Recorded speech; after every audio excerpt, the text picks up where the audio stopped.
ویسے تو ہماری زندگیوں میں سے 1 سال کم ہو گیا اور ہم قبر کے 1 سال اور قریب ہو گئے،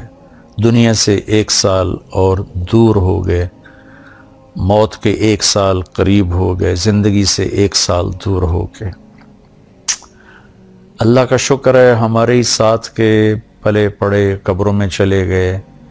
ہماری سانسیں باقی ہیں، اور وقت ایک بہت بڑا قیمتی سرمایہ ہے۔ تو یہ نیا سال اللہ نے ہمیں دیا ہے، ہم اس کی قدر کریں، ہم اس کی قدر کریں، ہم اس کے اندر کچھ نیکیاں بھر لیں۔ اللہ تعالیٰ نے وقت کو بہت قیمتی بنا کر قرآن میں پیش کیا ہے، اوقات کی قسم اٹھائی ہے، والعصر، خاص طور پر عصر کے وقت کی قسم، اور یہ قرآن کی آخری صورت ہے، اس کے بعد قسم کوئی نہیں، اور قرآن بھی ختم ہو رہا ہے۔ تو ایسے ایک مناسبت سمجھ میں آئی ہے، اللہ کرے گا ٹھیک ہی ہوگی، کہ جیسے عصر کا ٹائم آتا ہے تو دن کے جانے میں ٹائم تھوڑا رہ جاتا ہے، شام اندھیرا آنے میں ٹائم تھوڑا رہ جاتا ہے، تو میرا اللہ آخر قرآن میں یہ قسم اٹھا کے ہمیں کہہ رہا ہے والعصر، عصر کے وقت کی قسم، کہ جیسے عصر کے بعد ٹائم تھوڑا ہے، اس دنیا کا ٹائم بھی باقی تھوڑا ہی رہ گیا ہے، تمہاری زندگیوں کا بھی ٹائم تھوڑا ہی رہ گیا ہے، جو کرنا ہے وہ جلدی جلدی کر لو اور غفلت سے نکل آؤ۔ اور 4 کام بتائے ہیں اللہ تعالیٰ نے والعصر کی قسم اٹھا کر۔ ایک، ایمان لے آؤ، الا الذین آمنوا، شکر ہم ایمان والے ہیں، وعملوا الصالحات، دوسرا اچھے کام کرو، نیک کام کرو، کبیرہ گناہوں سے بچو، ہو جائے توبہ کر لو، ہم کوئی مشین نہیں، اوپر نیچے ہونا انسانی فطرت ہے، ہو جائے گناہ توبہ کر لو، وتواصوا بالحق، ایک دوسرے کو حق کی بات کرو، تبلیغ کرو جو تبلیغ کا کام، وتواصوا بالصبر، ایک دوسرے کو صبر کی دعوت دو، اس کے لیے تیار کرو۔ تو اللہ نے ٹائم کو قیمتی کر کے پیش کیا ہے، قسم اٹھائی عصر کی، والشمس وضحاها، اللہ تعالیٰ نے چڑھتے دن کی قسم اٹھائی، واللیل اذا یغشی، اللہ نے رات کی قسم اٹھائی، والصبح اذا تنفس، اللہ نے صبح کی قسم اٹھائی، والفجر، اللہ تعالیٰ نے فجر کی قسم اٹھائی، ولیال عشر، 10 راتوں کی قسم اٹھائی، حج کے پہلے 10 دن، والشفع والوتر، اللہ نے 9 تاریخ 10 تاریخ کی قسم اٹھائی،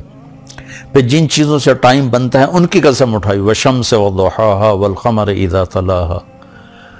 اللہ تعالیٰ نے سورج کی قسم اٹھائی، چاند کی قسم اٹھائی، والنجم اذا ہوا، اللہ نے ستاروں کی قسم اٹھائی، ان کی گردش سے ٹائم بنتا ہے۔ پھر ٹائم کی جو شکلیں ہیں، والنہار اذا تجلی، اللہ نے دن کی قسم اٹھائی، واللیل، رات کی قسم اٹھائی۔ تو جتنے ٹائم فگر ہیں بڑے، ان سب کی اللہ نے قسم اٹھائی ہے، دن کی، رات کی، عصر کی، چڑھتے دن کی،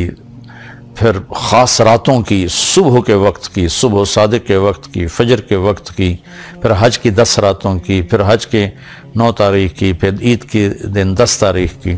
یہ قسم اٹھانا چیز میں طاقت پیدا کرنے اور اہمیت پیدا کرنے اور تاکید کے لیے ہوتا ہے۔ تو میرے بھائی بہنوں، اللہ نے وقت کی قسم اٹھا کر ہمیں تاکید کی ہے کہ ٹائم بہت قیمتی چیز ہے، اسے ضائع ہونے سے بچاؤ۔ کم از کم یہ ہے، اگر ہم نیکی نہیں کر سکتے تو کوئی گناہ نہ کریں، اور ہم بشر ہیں، گناہ ہو جائے تو توبہ کریں گے تو انشاءاللہ اللہ اپنے فضل و کرم سے معاف فرما دیں گے۔ تو نئے سال کا استقبال تو ہونا چاہیے شکر کے ساتھ، لیکن مغرب کی آندھیوں نے ہمارے بہت سے چراغ بجھا دیے، اور ہم بھی اس رات کو اس طرح مناتے ہیں جیسے وہ مناتے ہیں جن کے سامنے نہ جنت ہے، نہ جہنم ہے، نہ آخرت ہے۔ وہ تو بیچارے معذور لوگ ہیں، انہیں پتہ ہی کوئی نہیں۔ یعلمون ظاہرا من الحیات الدنیا وہم عن الآخرۃ ہم غافلون، انہیں آخرت کا پتہ نہیں، صرف یہی دنیا کو جنت بنانے کے چکر میں ہیں، تو وہ کر رہے ہیں۔ لیکن ان کی نقل میں ہماری نسل بھی راتوں کو اٹھ کر 12 بجے کیا کیا کیا کیا نافرمانیاں کرتے ہیں۔ میں نے چونکہ وہ دور بھی دیکھا ہے، کالج کا دور بھی دیکھا ہے، ان تاریک راہوں پہ کیا کچھ ہوتا ہے وہ بھی دیکھا ہوا ہے۔ تو میں بہت عرصے سے میں 31 رات کو جاگتا ہوں، ٹھیک 12 بجے میں ایک دم اللہ کی بارگاہ میں سجدے میں گرتا ہوں، نفل پڑھتا ہوں، اور اس وقت میں کہتا ہوں یا اللہ تیرے محبوب کی امت کے جتنے نوجوان یا جتنے بڑے چھوٹے مرد عورت اس وقت نافرمانی کر رہے ہیں تو انہیں اپنے فضل سے معاف فرما دے یا اللہ، مجھے معاف فرما دے کہ میں نے ان کو بتایا نہیں، سمجھایا نہیں۔ اہل خیر، اہل دین، یہ ان کی ذمہ داری تھی کہ ان کو سمجھاتے، لیکن شیطان نے خلیج حائل کر دی، ہم ان سے متنفر ہو گئے، ان سے نفرت کرنے لگے۔ نفرت کرنا تو آسان کام ہے، نشہ پلا کے گرانا تو سب کو آتا ہے، مزہ تو تب ہے کہ گرتے کو تھام لے ساقی۔ جو ہمارے دینی طبقوں میں جو غفلت میں پڑے ہوئے لوگوں سے نفرت پیدا ہو گئی ہے، اور جو کچھ دین سے زیادہ دور لوگ ہیں ان کے دلوں میں دینداروں کی حقارت اور نفرت پیدا ہو گئی۔ یہ دونوں ایک طرف چلے گئے ہیں، دو کناروں پر چلے گئے ہیں۔ بھائی نیا سال ہے، جو لوگ میری بات سن رہے ہیں یقیناً سارے تو نہیں سنیں گے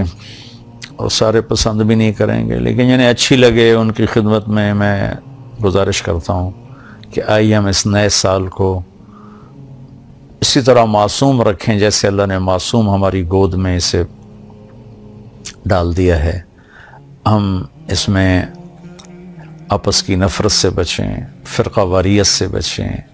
دھوکے سے، فراڈ سے بچیں، جھوٹ سے بچیں، ظلم و ستم سے بچیں، چوری ڈاکے، زنا، شراب، جوئے سے بچیں، رشوت سے بچیں، سود سے بچیں، کھوٹ سے بچیں، ماں باپ کی نافرمانی سے بچیں، رشتہ داروں کے ساتھ لڑائی جھگڑوں سے بچیں، آپس کی لڑائیاں ختم کریں، کسی سے ناراض ہیں صلح کر لیں، کسی سے نفرت ہے اپنے دل کو دھو لیں، صاف کر لیں، کسی کا بغض ہے صاف کر دیں، کسی نے زیادتی کی ہے معاف کر دیں، ہمارا اللہ بھی ہمیں معاف کرے گا۔ کسی طرح بھی نفرت روا نہیں ہے۔ میں بڑے منت سے ہاتھ جوڑ کے ان خطیبوں سے کہتا ہوں جنہوں نے صبح سے شام تک صرف فرقہ واریت کو ہی کہ پھیلانے کو ہی دین سمجھا ہوا ہے، اور کبھی کسی کو کافر بناتے ہیں، کبھی کسی کو کافر بناتے ہیں، اللہ کے واسطے اور بھی دکھ ہیں زمانے میں محبت کے سوا، راحتیں اور بھی ہیں وصل کی راحت کے سوا، دین کے اتنے مضامین ہیں بیان کرنے کو، لوگوں کو مثبت بات بتائیں، لوگوں کو پازیٹیو بات بتائیں، یہ کافر وہ کافر، اس سے نفرت کرو، اس سے نفرت کرو۔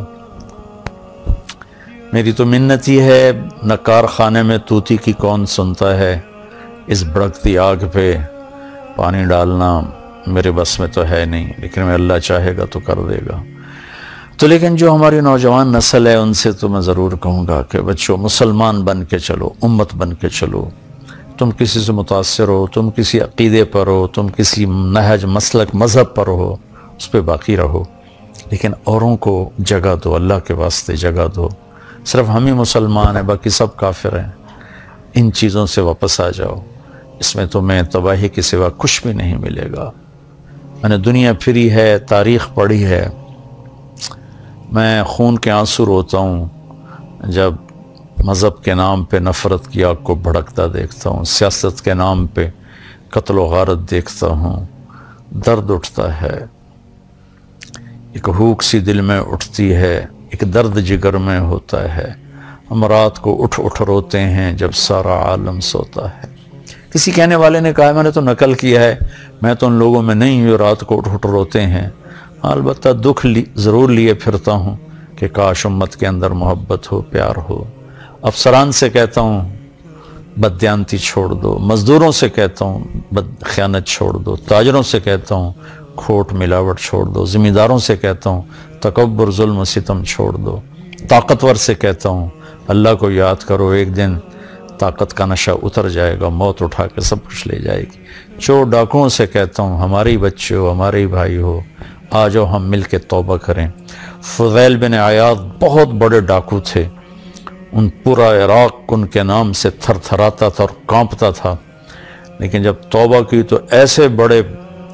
ولایت کے مقام پر پہنچے کہ اس زمانے کے سارے اولیاء کرام ان کے سامنے گھٹنے ٹیک گئے۔ ڈاکو سے اتنے بڑے مقام پر پہنچے، بادشاہ وقت بھی ان کے سامنے بیٹھ کر کانپتے تھے، یا لوگ ان کے ظلم و ستم سے کانپتے تھے، یا پھر ان کی ہیبت اور معرفت الہی اور محبت اللہ کی اور دین کا مقام جو ملا، یا پھر اس سے لوگ ایسے کانپتے۔ ہارون رشید جیسا جابر بادشاہ عطیات کی شکل میں ان کے سامنے بیٹھتا تھا۔ اپنے ہی وہ سب یہ غلط راستے ہیں، ظلم و ستم کا راستہ کبھی سکھ کا راستہ۔